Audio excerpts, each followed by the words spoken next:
ॐ नमो नारायणाय अष्टाक्षरमाहात्म्यः। श्रीशुक उवाच किं जपनमुच्यते तात सततं विष्णुतत्परं संसारदुःखात् सर्वेषां हिताय वद मे पितुः। व्यास उवाच अष्टाक्षरं प्रवक्ष्यामि मन्त्राणां मन्त्रमुत्तमम् यं जपन्मुच्यते मर्त्यो जन्म संसारबन्धनात् हितपुण्डरीकमध्यस्थं शङ्खचक्रगदाधरम् एकाग्रमनसा ध्यात्वा विष्णुकुर्याज्जपं द्विजः। एकान्ते निर्जनस्थाने विष्णुवग्रे वा जलान्तिके जपेदष्टाक्षरं मन्त्रं चित्ते विष्णुं निधाय वै। अष्टाक्षरस्य मन्त्रस्य ऋषि नारायणः स्वयं छन्दः देवी गायत्री परमात्मा च देवता शुक्लवर्णः च ओङ्कारः नकारं रक्तमुच्यते मोङ्कारवर्णतः कृष्णं नकारं रक्तमुच्यते रकारं कुङ्कुमाभं तु यकारं पीतमुच्यते णाकारमञ्जनाभं तु यकारं बहुवर्णकम्। ॐ नमो नारायणेति मन्त्रः सर्वार्थः साधकः भक्तानां जपतां तातः सर्वमोक्षफलप्रदः वेदानां प्रणवेनैसः सिद्धो मन्त्रः सनातनः सर्वपापहरः श्रीमान् सर्वमन्त्रेषु चोत्तमः। एनमष्टाक्षरं मन्त्रं जपत् नारायणं स्मरेत् सन्ध्यावसाने सततं सर्वपापै प्रमुच्यते। एष एव परो मन्त्रः एष एव परं तपः एष एव परो मोक्षः एष स्वर्गः उदाहृतः सर्ववेदरहस्येभ्यः सार एष समुद्धृतः विष्णूनां वैष्णवानां हिताय मनुजां पुरा। एवं ज्ञात्वा ततो विप्रो हिष्टाक्षरमिमं स्मरेत् स्नात्वा शुचिः शुचौ देशे जपेत् पापविशुध्यते जपे दाने च होमे च गमने ध्यानपर्वसु जपेत् नारायणं मन्त्रं कर्म पूर्वे परे तथा जपेत् शास्त्रं नियुतं शुचिर्भूत्वा समाहितः मासे मासे तु द्वादश्यां विष्णुभक्तो द्विजोत्तमः स्नात्वा शुचिर्जपेद्यस्तु नमो नारायणं सतं स गच्छेत् परमं देव नारायणमनामयम् गन्धपुष्पादि विष्णु मनेनाराध्ययो जपेत् महापातकयुक्तोऽपि मुच्यते नात्र संशयः हृदि कृत्वा हरिं देवी मन्त्रमेनं तु यो जपेत् सर्वपापविशुद्धात्मा स गच्छेत् परमां गतिम्। प्रथमे तु लक्ष्येण आत्मशुद्धिर्भविष्यति द्वितीये तु लक्ष्येण मनुसिद्धिर्मवाप्नुयात् तृतीये तु लक्ष्येण सर्वलोकमवाप्नुयात् चतुर्थे तु लक्ष्येण हरे सामीप्यमाप्नुयात् पञ्चमे तु लक्ष्येण निर्मलं ज्ञान प्राप्नुयात् तथा षष्ठेन लक्ष्येण भवेद् विष्णो स्थिरा मतिः सप्तमे तु लक्ष्येण स्वरूपं प्रतिपद्यते अष्टमे तु लक्ष्येण निर्वाणमधिगच्छति स्वस्वधर्मसमायुक्तो जपं कुर्याद् द्विजोत्तमः। एतत् सिद्धिकरं मन्त्रमष्टाक्षरमतधृतः दुःस्वप्नासुरपैशाच उरगा ब्रह्मराक्षसाः ज्ञापेनं नोपपश्यन्ति चौरशूद्राधयस्तथा एकाग्रमनसा व्याघ्रो विष्णुभक्तो दृढव्रतः जपे नारायणं मन्त्रमेतद् मृत्युभयापहम् मन्त्राणां परमो मन्त्रो देवतानां च दैवतम् गुह्यानां परमं गुह्य मोङ्कारमक्षराष्टकम् आयुष्यं धनपुत्राश्च पशून् विद्या महद्यसः धर्मार्थकाममोक्षश्च लभते च जपन्नरः एतत् सत्यं च धर्म्यं च वेदश्रुति निदर्शनात् एतत् सिद्धिकरं नृणां मन्त्ररूपं न संशयः ऋषयः पितरो देवा सिद्धास्त्व सुरराक्षसाः एतद्देव परं जपत्वा परां सिद्धिमितो गताः ज्ञात्वा यस्त्वावतः कालं शास्त्रान्तरविधानतः अनन्तकाले जपन्नेति तद्विष्णो परमं पदम् नारायण नम इत्यमेव सत्यं संसारघोरविषसंहरणाय मन्त्रः शृणुत्व भव्यमतयो मुदितास्त्वरागा उच्चैस्तरामुपदिशाम्यहमूर्ध्वबाहुः भूत्वोर्ध्वबाहुरद्याहं सत्यपूर्वं ब्रवीम्यहम् हे पुत्र शिष्या शृण्वत् न मन्त्रोष्टाक्षरात् परः सत्यं सत्यं पुनः सत्यं मुच्छिप्य भुजमुच्यते वेदात् शास्त्रं परं नास्ति न देवः केशवात् परः अलोच्य सर्वशास्त्राणि विचार्य च पुनः पुनः इदमेकं सुनिष्पन्नं ध्येयो नारायणः सदा इत्येतं सकलं प्रोक्तं शिष्याणां तव पुण्यदम् कथाश्च विदिता प्रोक्तं मया भज जनार्दनम् अष्टाक्षरमिमं मन्त्रं सर्वदुःखविनाशनं जपपुत्र महाबुद्धे यदि सिद्धमभीप्स्यति इदं स्तुवं व्यासमुखात् निःसृतं सन्ध्यात्रये ये पुरुषा पठन्ति ते धौतपाण्डुरपटा इव राजहंसा संसारसागरमपेतभयास्तरन्ति ॐ नमो नारायणाय अष्टाक्षरमाहात्म्यः श्रीशुक उवाच किं जपनमुच्यते तात सततं विष्णुतत्परं संसारदुःखात् सर्वेषां हिताय वद मे पितुः व्यास उवाच अष्टाक्षरं प्रवक्ष्यामि मन्त्राणां मन्त्रमुत्तमम् यं जपन्मुच्यते मर्त्यो जन्म संसारबन्धनात् हितपुण्डरीकमध्यस्थं शङ्खचक्रगदाधरम् एकाग्रमनसा ध्यात्वा विष्णुकुर्याज्जपं द्विजः एकान्ते निर्जनस्थाने विष्णुवग्रे वा जलान्तिके जपेदष्टाक्षरं मन्त्रं चित्ते विष्णुं निधाय वै अष्टाक्षरस्य मन्त्रस्य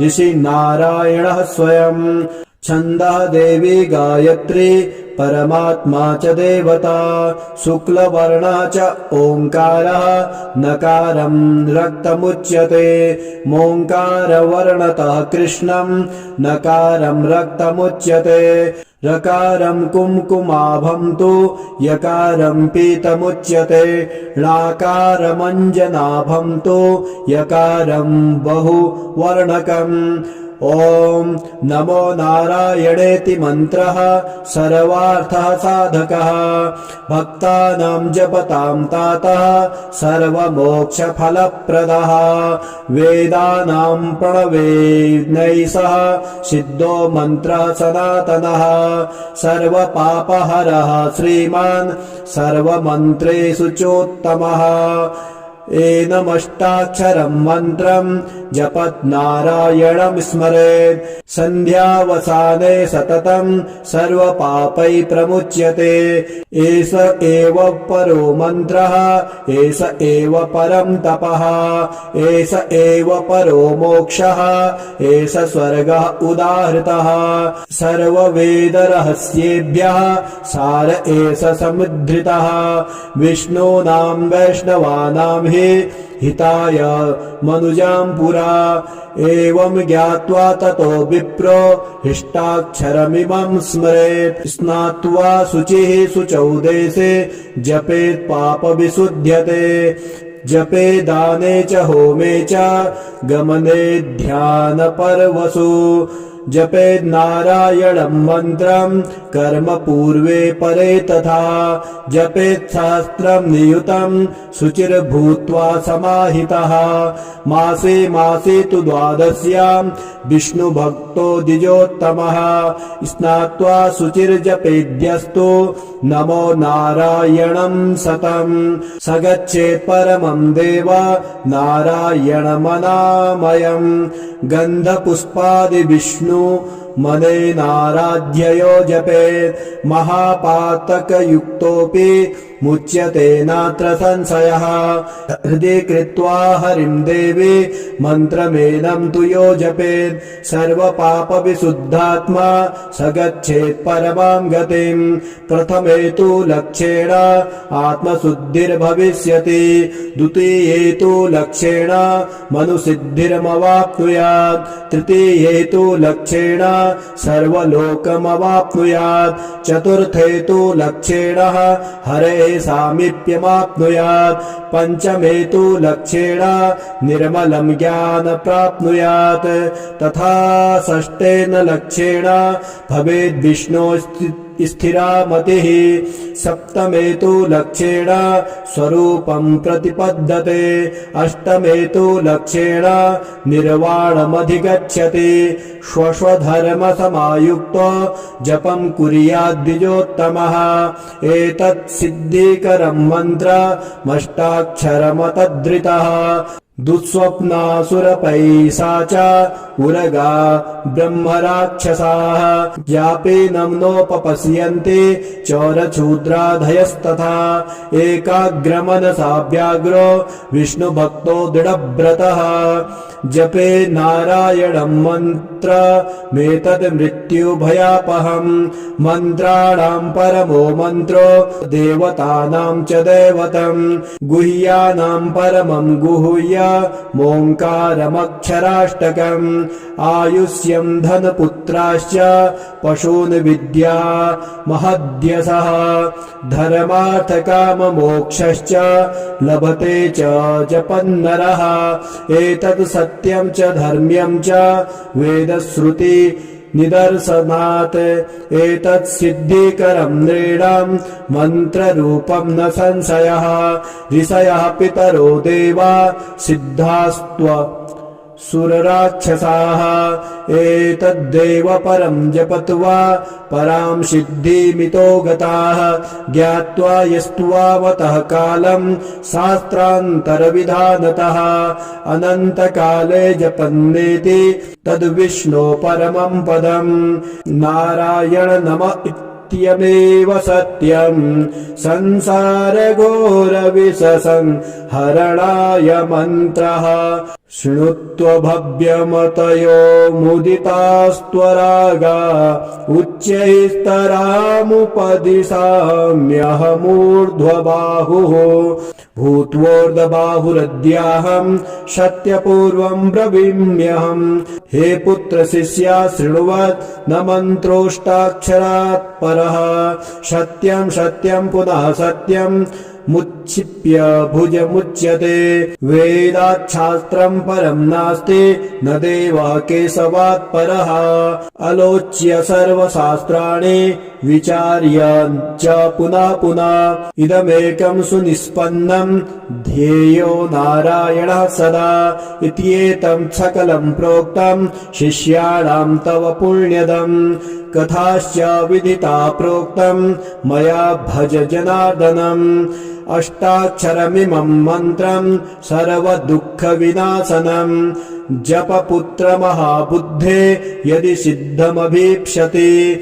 इदं स्तुवं व्यासमुखातु निःसृतं सन्ध्यात्रये ये पुरुषा पठन्ति ते धौतपाण्डुरपटा इव राजहंसा संसारसागरमपेतभयास्तरन्ति।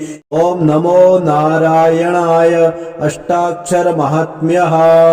श्रीशुक उवाच किं जपनमुच्यते तात सततं विष्णुतत्परं संसारदुःखात् सर्वेषां हिताय वद मे पितुः। व्यास उवाच अष्टाक्षरं प्रवक्ष्यामि मन्त्राणां मन्त्रमुत्तमम् यं जपन्मुच्यते मर्त्यो जन्म संसारबन्धनात् हितपुण्डरीकमध्यस्थं शङ्खचक्रगदाधरम् एकाग्रमनसा ध्यात्वा विष्णु कुर्याज्जपं द्विजः। एकान्ते निर्जनस्थाने विष्णुवग्रे वा जलान्तिके जपेदष्टाक्षरं मन्त्रं चित्ते विष्णुं निधाय वै। अष्टाक्षरस्य मन्त्रस्य ऋषि नारायणः स्वयं। छन्दः देवी गायत्री परमात्मा च देवता। शुक्लवर्णः च ओङ्कारः नकारं रक्तमुच्यते। मोङ्कारवर्णतः कृष्णं नकारं रक्तमुच्यते। रकारं कुङ्कुमाभं तु यकारं पीतमुच्यते। णाकारमञ्जनाभं तु यकारं बहुवर्णकम्। ॐ नमो नारायणेति मन्त्रः सर्वार्थः साधकः। भक्तानां जपतां तातः सर्वमोक्षफलप्रदः।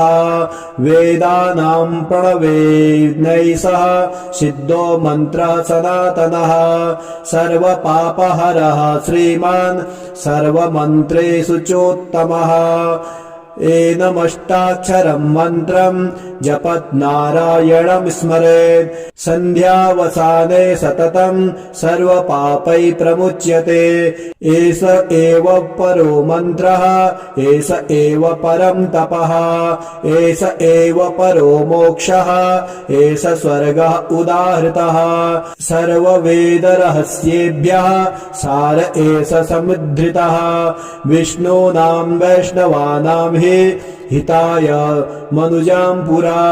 एवं ज्ञात्वा ततो विप्रो हिष्टाक्षरमिमं स्मरेत्। स्नात्वा शुचिः शुचौ देशे जपेत् पापविशुध्यते। जपे दाने च होमे च गमने ध्यानपर्वसु। जपेत् नारायणं मन्त्रं कर्म पूर्वे परे तथा। जपेत् शास्त्रं नियुतं शुचिर्भूत्वा समाहितः। मासे मासे तु द्वादश्यां विष्णुभक्तो द्विजोत्तमः। स्नात्वा शुचिर्जपेद्यस्तु नमो नारायणं सतं। स गच्छेत् परमं देव नारायणमनामयम्। गन्धपुष्पादि विष्णु मनेनाराध्ययो जपेत्। महापातकयुक्तोऽपि मुच्यते नात्र संशयः। हृदि कृत्वा हरिं देवी मन्त्रमेनं तु यो जपेत् सर्वपापविशुद्धात्मा स गच्छेत् परमां गतिम्। प्रथमे तु लक्ष्येण आत्मशुद्धिर्भविष्यति। द्वितीये तु लक्ष्येण मनुसिद्धिर्मवाप्नुयात्। तृतीये तु लक्ष्येण सर्वलोकमवाप्नुयात्। चतुर्थे तु लक्ष्येण हरे सामीप्यमाप्नुयात्। पञ्चमे तु लक्ष्येण निर्मलं ज्ञान प्राप्नुयात्। तथा षष्ठेन लक्ष्येण भवेद् विष्णो स्थिरा मतिः। सप्तमे तु लक्ष्येण स्वरूपं प्रतिपद्यते। अष्टमे तु लक्ष्येण निर्वाणमधिगच्छति। स्वस्वधर्मसमायुक्तो जपं कुर्याद् द्विजोत्तमः। एतत् सिद्धिकरं मन्त्रमष्टाक्षरमतधृतः। दुःस्वप्नासुरपैशाचा उरगा ब्रह्मराक्षसाः यापेनं नोपपश्यन्ते चौरशूद्राधयस्तथा एकाग्रमनसा व्याघ्रो विष्णुभक्तो दृढव्रतः जपे नारायणं मन्त्रमेतद् मृत्युभयापहम् मन्त्राणां परमो मन्त्रो देवतानां च दैवतम् गुह्यानां परमं गुह्य मोङ्कारमक्षराष्टकम् आयुष्यं धनपुत्राश्च पशून् विद्या महद्यसः धर्मार्थकाममोक्षश्च लभते च जपन्नरः एतत् सत्यं च धर्म्यं च वेदश्रुति निदर्शनात् एतत् सिद्धिकरं नृणां मन्त्ररूपं न संशयः ऋषयः पितरो देवा सिद्धास्त्व सुरराक्षसाः एतद्देव परं जपत्वा परां सिद्धिमितो गताः ज्ञात्वा यस्त्वावतः कालं शास्त्रान्तरविधानतः अनन्तकाले जपन्नेति तद्विष्णो परमं पदं नारायण नम इत्यमेव सत्यं संसारघोरविषसंहरणाय मन्त्रः शृणुत्व भव्यमतयो मुदितास्त्वरागा उच्चैस्तरामुपदिशाम्यहमूर्ध्वबाहुः भूत्वोर्ध्वबाहुरद्याहं सत्यपूर्वं ब्रवीम्यहम् हे पुत्र शिष्या शृण्वत् न मन्त्रोष्टाक्षरात् परः सत्यं सत्यं पुनः सत्यं मुच्छिप्य भुजमुच्यते वेदात् शास्त्रं परं नास्ति न देवः केशवात् परः अलोच्य सर्वशास्त्राणि विचार्य च पुनः पुनः इदमेकं सुनिष्पन्नं ध्येयो नारायणः सदा इत्येतं सकलं प्रोक्तं शिष्याणां तव पुण्यदम् कथाश्च विदिता प्रोक्तं मया भज जनार्दनम् अष्टाक्षरमिमं मन्त्रं सर्वदुःखविनाशनं जपपुत्र महाबुद्धे यदि सिद्धमभीप्स्यति इदं स्तुवं व्यासमुखात् निःसृतं सन्ध्यात्रये ये पुरुषा पठन्ति ते धौतपाण्डुरपटा इव राजहंसा संसारसागरमपेतभयास्तरन्ति।